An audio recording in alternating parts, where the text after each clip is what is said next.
एक बार फिर से हम मौजूद हैं आपके सामने, आपके अपने चैनल पर इंग्लिश ग्रामर की एक नई वीडियो के साथ, इंग्लिश ग्रामर के एक नए टॉपिक के साथ।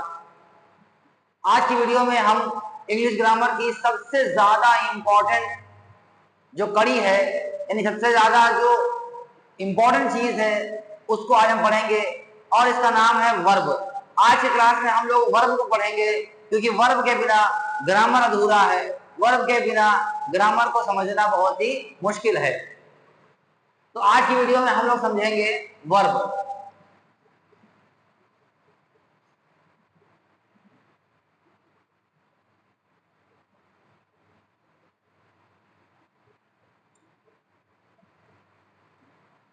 वर्ब यानी क्रिया।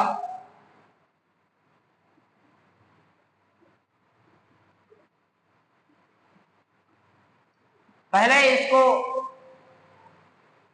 मीनिंग में समझते हैं, इसका अर्थ समझते हैं। क्रिया यानी किया गया कार्य।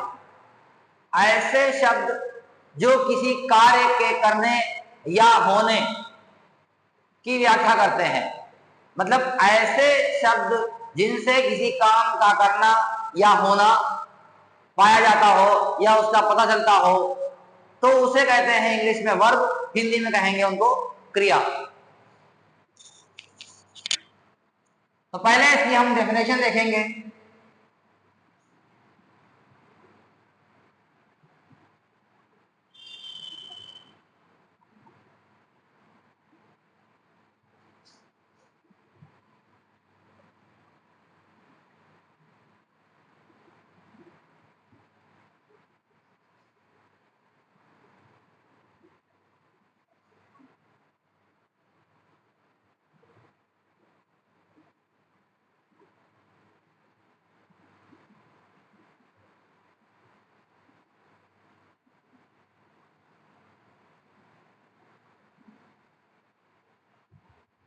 अगर हम डेफिनेशन की माने तो the words that denote the actions of nouns और प्रोनाउन। ऐसे शब्द जो किसी संज्ञा यानी नाउन या किसी सर्वनाम यानी प्रोनाउन के द्वारा किए गए कार्यों को प्रदर्शित करते हैं, किए गए कार्यों को दर्शाते हैं, उनका वर्णन करते हैं, उनकी व्याख्या करते हैं, वो कहलाते हैं वर्ब यानी क्रियाएं।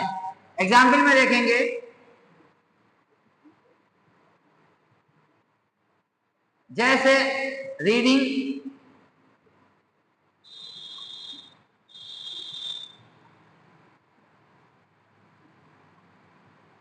प्लेइंग, ईटिंग यानी खाना, खेलना, पढ़ना। इसके अलावा और से हैं दौड़ना, चलना, सोचना, सुनना, बोलना, लिखना, ये सभी क्रियाएं हैं। ठीक है, तो वर्ब यानी क्रिया वे शब्द होते हैं जिनके जरिए से हम किसी काम के करने या होने का अध्ययन करते हैं, वो शब्द कहलाते हैं क्रिया यानी वर्ब। अब इसके बाद हम लोग आते हैं क्रिया के क्लासिफिकेशन, यानी वर्ब का जो क्लासिफिकेशन है, क्रिया का जो वर्गीकरण है, आज हम उसको पढ़ेंगे। इसके बाद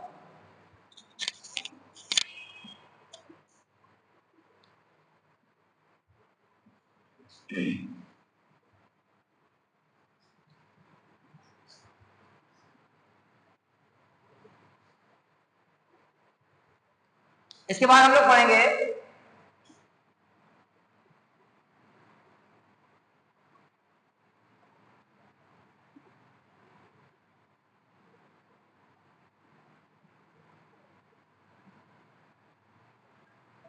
क्लासिफिकेशन ऑफ वर्ब, यानी वर्ब का क्लासिफिकेशन, क्रिया का वर्गीकरण। कितने तरह की क्रियाएं होती हैं, कितने तरह की वर्ब होती हैं। तो बेसिकली वर्ब को हम लोग डिवाइड करते हैं दो पार्ट में। एक होती है फाइनाइट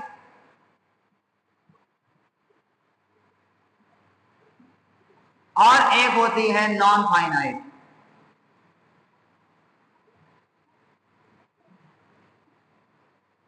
फाइनाइट वो वर्ब होती है जिनमें हम अवस्था के हिसाब से, प्रयोग के हिसाब से हम उसमें कुछ बदलाव, कुछ चेंजेस ला सकते हैं। लेकिन नॉन फाइनाइट, जो इसमें लगा है नॉन, नॉन का मतलब होता है वो उसके अपोजिट है। ऐसी क्रियाएं, ऐसे वर्ब जिनमें हम किसी भी सिचुएशन में, किसी भी हालात में, किसी भी प्रयोग के हिसाब से हम उनमें कोई बदलाव नहीं ला सकते, वो कहलाती हैं नॉन फाइनाइट वर्ब। तो ये बेसिकली वर्ब दो पार्ट में डिवाइड होती है, एक होती है फाइनाइट वर्ब, एक होती है नॉन फाइनाइट वर्ब। अब इनको एक एक करके समझते हैं हम लोग। सबसे पहले आता है फाइनाइट वर्ब। हम जब फाइनाइट वर्ब को बोलते हैं,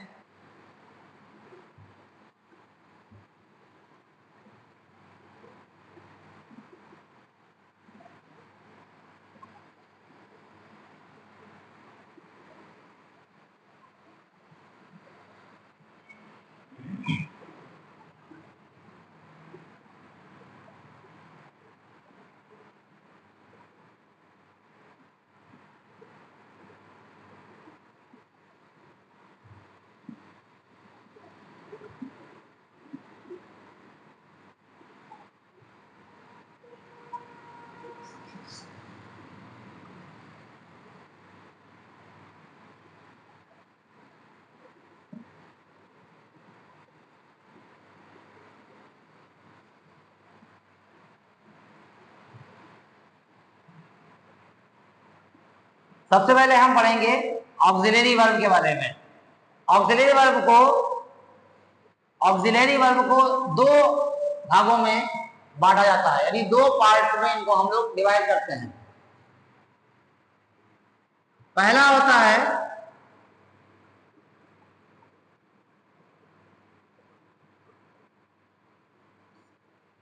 primary auxiliary,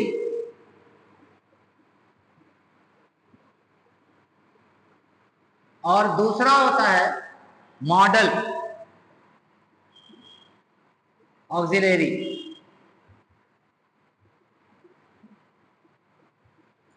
primary auxiliary, model auxiliary. Primary auxiliary, model auxiliary को हम लोग मॉडल के नाम से भी जानते हैं। प्राइमरी ऑक्सिलरी को हम लोग लिंकिंग वर्ब के नाम से जानते हैं। प्राइमरी ऑक्सिलरी में तीन कैटेगरी होती है। पहली होती है बी, दूसरा होता है हैव, और तीसरी कैटेगरी है डू। प्राइमरी ऑक्सिलरी में तीन कैटेगरियां होती हैं, बी, हैव और डू। अब जो बी वर्ब है, बी वर्ब में पांच क्रिया आती हैं, इज, एम, आर, वाज, वर। ये पांच वर्ब आती हैं प्राइमरी में, जिसका जो कैटेगरी है प्राइमरी वर्ब की, जिसको हम लोग बी वर्ब भी कहते हैं, इसमें आती है ये पांच, इज, एम, आर, वाज, वर। वहीं हैव कैटेगरी में जो आती है वो तीन आती है, has, have, had.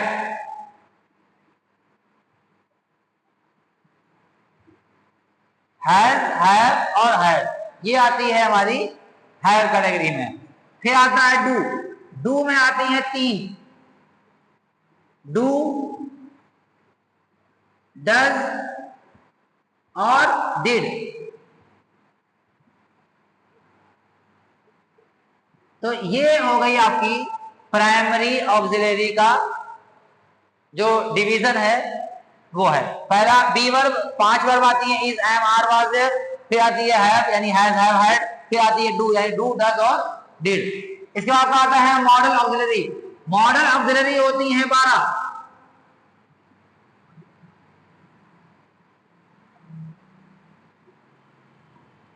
Will,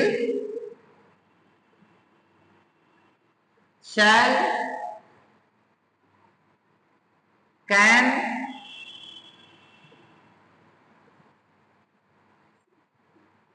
could, may, might,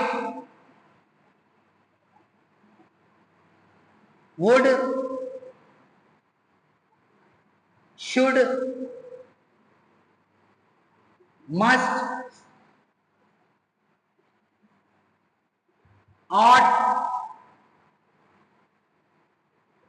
dare और नीड, ये जो 12 वर्ब होती हैं वो कहलाती हैं मॉडल ऑक्सिलरीज या modal auxiliary verb.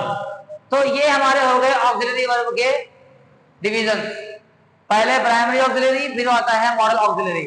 Primary auxiliary में 3 बी, हैव और डू। मॉडल ऑक्सिलरी में 12 will, shall, can, could, may, might, would, should, must, ought, dare और नीड। जब इनको हम पर्टिकुलर स्टडी करेंगे तब समझ में आएगा आपको कि कौन सी वर्ब कहां और कैसे यूज की जाती है। ये हम वर्ब के अगले सेक्शन में पढ़ने वाले हैं। फिलहाल हम जानते हैं फाइनाइट वर्ब का दूसरा सेक्शन, जिसको हम लोग कहते हैं एक्शन वर्ब। एक्शन वर्ब को 2 कैटेगरी में रखते हैं। एक आता है इंट्रांजिटिव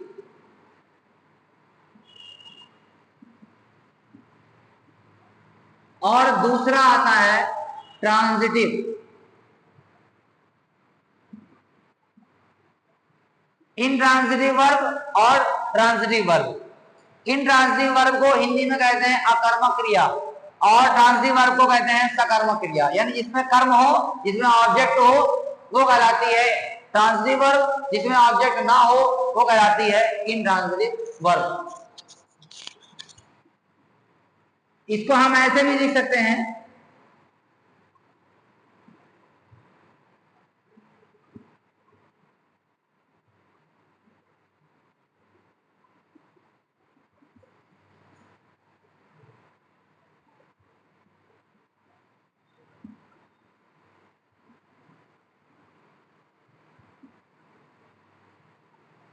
इसको हम ऐसे समझ सकते हैं कि verb without object, verb with object.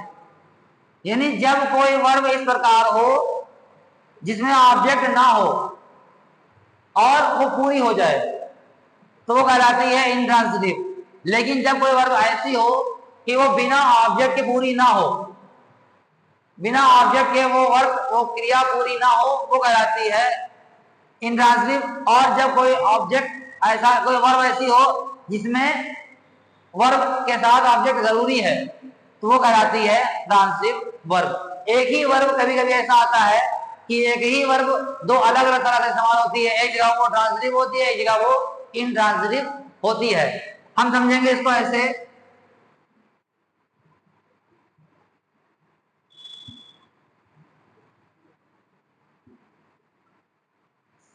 Sentence है सीता इज सिंगिंग। सीता गा रही है। क्या गा रही है नहीं पता। ये जो सिंगिंग है ये वर्ब है, एक्शन वर्ब। इज तो यहाँ पे ऑक्सिलरी वर्ब हो गया, इसको हम लोग लिंकिंग वर्ब कहते हैं। इसी तरह से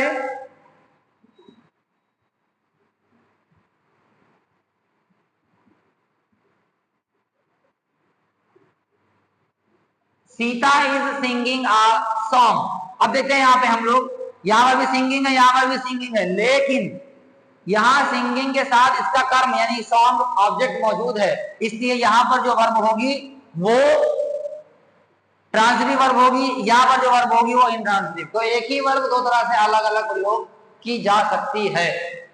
तो ये हो गया आपका फाइनाइट वर्ब, यानी वर्ब का जो पहला सेक्शन है फाइनाइट वर्ब, जिसमें हम आवश्यकता के अनुसार बदलाव ला सकते हैं। अब इसके बाद हम लोग इसके दूसरे सेक्शन में पढ़ेंगे नॉन फाइनाइट वर्ब्स को।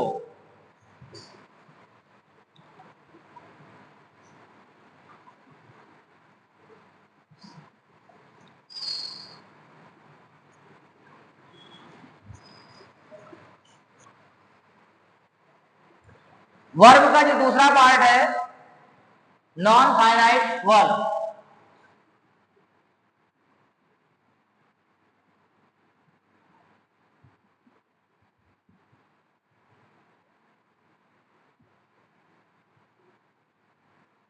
नॉन फाइनाइट वर्ब जैसा मैंने बताया शुरू में, ऐसी वर्ब जिनमें हम चेंज नहीं ला सकते, बदलाव नहीं कर सकते, परिवर्तन नहीं कर सकते, वो कहलाती हैं नॉन फाइनाइट वर्ब्स। इनको जब हम पढ़ते हैं तो इनमें सबसे पहले आता है इंफिनिटिव।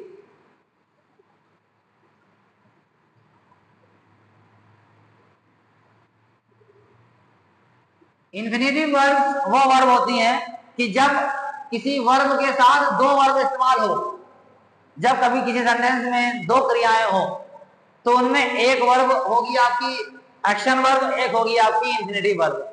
तो एक्शन वर्ब को तो हम बदलाव ला सकते हैं, लेकिन इंफिनिटिव वर्ब में बदलाव नहीं ला सकते। इनका जो फॉर्मूला होता है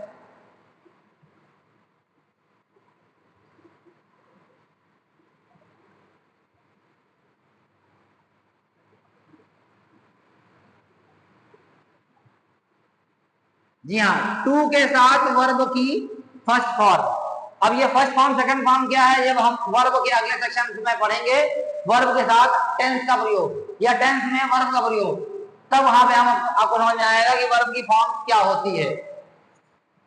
फिलहाल टू के साथ वर्ब को जोड़ेंगे तो बन जाएगा आपका इंफिनिटिव। इस तरह से देखिए,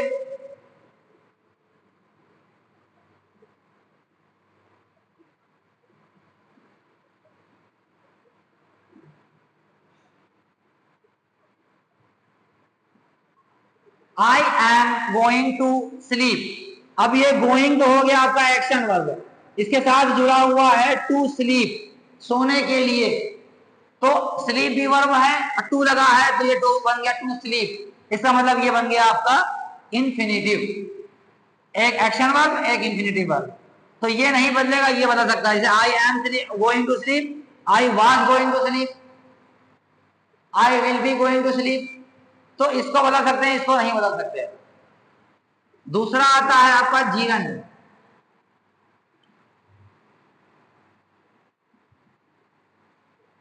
जीरन वर्ब जो होती है, जब किसी वर्ब को हम लोग नाउन की तरह या सब्जेक्ट की तरह इस्तेमाल करते हैं तो वो कहलाती है gerund verb.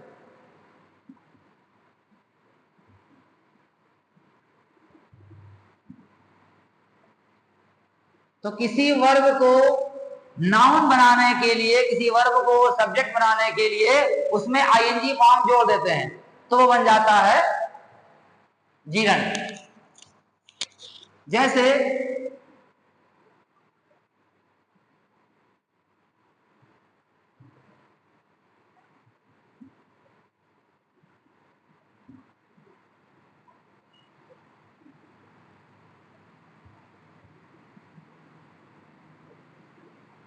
Playing is good for health. अब ये प्ले जो है वो वर्ब है, आईएनजी लगा दिया, बन गया प्लेइंग, खेलना, यानी खेल खेलना स्वास्थ्य के लिए अच्छा है। तो अब ये जो वर्ब आ गई शुरू में, ये बन गई आपकी जीवन। कहने का मतलब ये कि जब किसी वर्ब को आईएनजी के साथ जोड़कर और सेंटेंस के शुरुआत में सब्जेक्ट की तरह इस्तेमाल करते हैं तो वो कहलाते हैं जीवन वर्ब। 3 नंबर पे आता है इसका participle.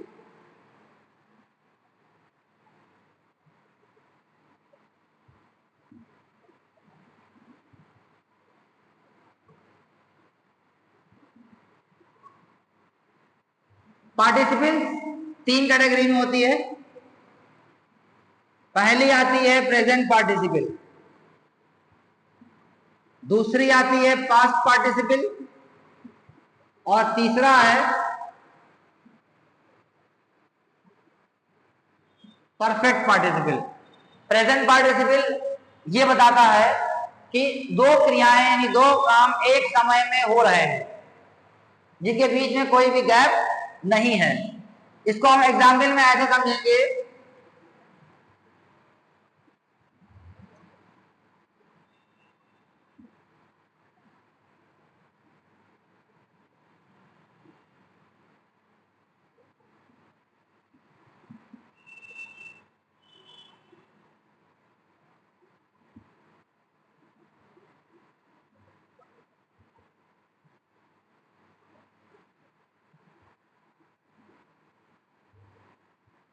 going to the right you will find the shop।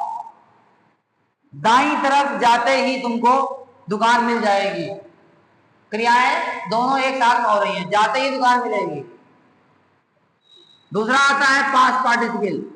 Past participle में दो क्रियाएं इसमें होंगी, लेकिन एक क्रिया पिछले समय में हो चुकी होगी कई समय पहले, उसका इंपैक्ट, उसका इफेक्ट आज होगा। यानी एक काम पास्ट टेंस में हुआ है, उसका जो रिलेशन है वो आज से है, या आज जो कार्य हो रहा है उसका रिलेशन बीते समय से है। जैसे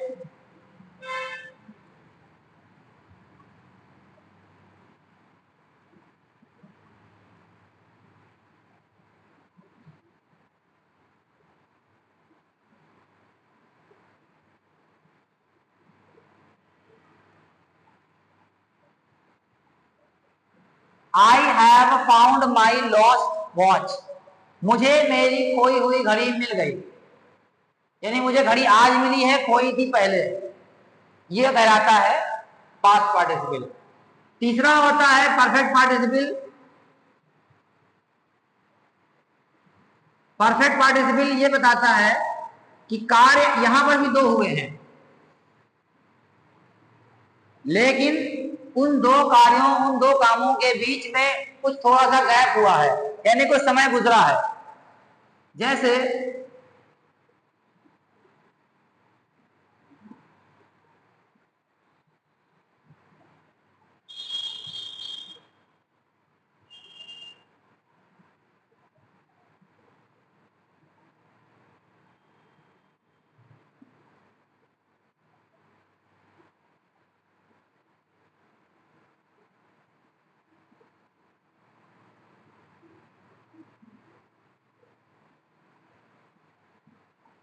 सेंटेंस इस तरह से है कि having eaten food, having eaten my food I went to sleep. खाना खाने के बाद मैं अपने कमरे में चला गया, यानी पहले खाना खाया उसके बाद कमरे में गया, एक काम खत्म होने के बाद फिर दूसरा कार्य किया। तो ये होता है परफेक्ट पार्टिसिपल। तो बच्चों इस तरह से हमने आज वर्ब को पढ़ा, वर्ब के दोनों सेक्शन, फाइनाइट और नॉन फाइनाइट वर्ब को समझा। मुझे उम्मीद है आपको वर्ब का ये इंट्रोडक्शन वीडियो, ये इंट्रोडक्शन क्लास समझ में आया होगा। आपको हमारी वीडियो कैसी लग रही है, आपको हमारी क्लासेस में फायदा मिल रहा है, नहीं मिल रहा है, आप कमेंट बॉक्स में जरूर लिखा करिए। और हमारी वीडियोस अगर पसंद आए, हमारे क्लासेस, हमारे टॉपिक अगर आपको पसंद आ रहे हैं तो प्लीज लाइक और शेयर जरूर कीजिए, क्योंकि आपके एक लाइक से हमें हौसला मिलता है ताकि हम अपने वीडियोस को, अपने टॉपिक्स को और अच्छे से इंप्रूव कर सकें और अच्छे से आपके सामने प्रेजेंट कर सकें। तो आज के लिए फिलहाल इतना ही। अगली वीडियो में हम वर्ब के जो पार्ट आज पढ़ रहे थे, इनका अलग अलग यानी पर्टिकुलर स्टडी करेंगे। Auxiliary verb, modal verb, finite verb और नॉन फाइनाइट वर्ब को अलग अलग हम लोग पढ़ेंगे वर्ब के अगले सेक्शन में। फिलहाल आज के लिए इतना ही, फिर मिलेंगे अगली वीडियो में वर्ब के दूसरे सेक्शन में ग्रामर की एक नई वीडियो के साथ, एक नए टॉपिक के साथ। तब तक के लिए goodbye and take care.